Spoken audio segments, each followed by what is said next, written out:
Hi, I'm Micah the Magician, and I have been a magician member of the Magic Castle in Hollywood since 2004.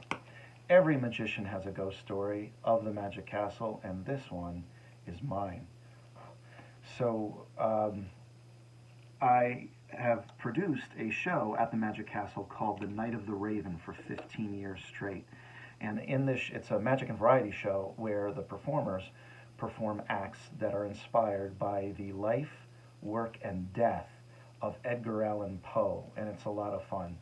And I've been given different showrooms within the castle to perform it in, and one particular year, I performed it in a theater called the Peller Theater.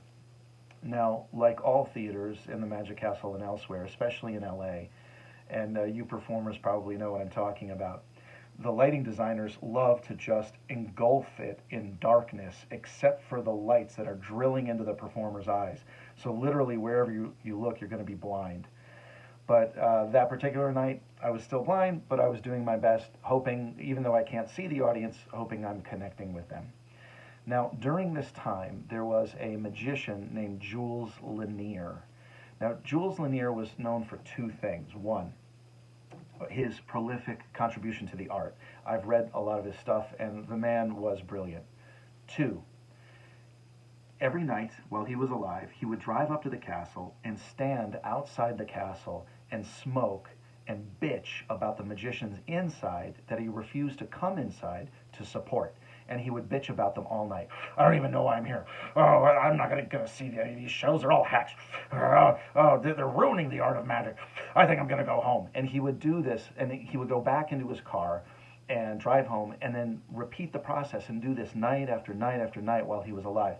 It got to be such a habit, such a well known habit, that eventually the management put up a plaque as a joke on the wall, which would be just above Lanier's head. And the plaque said, Jules Lanier Smoking Lounge.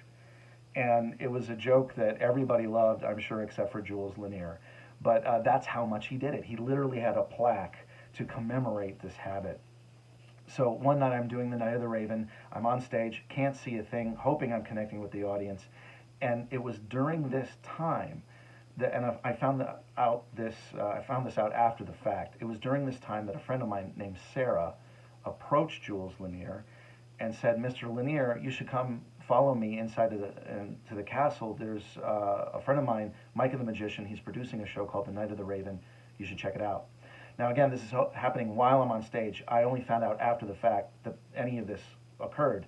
But apparently, he replied something akin to, "Night of the Raven? Oh, that sounds awful. Why am I even here? Why are you here? Why are you bothering me? I don't even know why I'm doing this. Go away." And she said, "No, no, no, no. You should check it out. This is something unusual."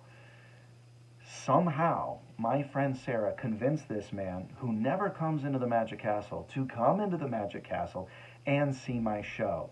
Now, I remember that night, again, I was on stage introducing the next act. I couldn't see a thing, but I do remember these inky shadows emerging from the darkness and stumbling their way through the seats of the house of the theater. And there were two voices, one very courteous and apologetic and feminine, the other one very angry and profanity laced. And I now know they were my friends, Sarah and Jules Lanier, stumbling their way through the crowd trying to find a place to sit during my show. When the show was over, of course, Jules Lanier said absolutely nothing to me. I'm sure he hated it. But a few days later, again, I found this out after the fact. It was just a few days later that Jules Lanier passed. He died. And whenever I tell this story, the people I'm telling it to always say the same thing. "Wow, your show killed Jules Lanier." And I'm like, "No, screw you. It was the cancer." And so now I'm placed in the position of saying fun things like, "No, screw you. It was the cancer." So, yay. Anyway, here comes the ghost story. So everybody at the castle has a ghost story, and the staff members especially, when they're there late at night having to close its doors. Two different staff members share this with me independently, and they both told me that late at night, after his death, they each saw Jules Lanier wandering through the halls of the castle, and both of them told me that he was on his way to the Peller Theater. Now, since then, I took a ghost tour of the Magic Castle, which was absolutely fascinating. And the tour guide specialized in the history of the castle. And as much as I loved it, one detail of the tour stuck with me more than any other, and it was this.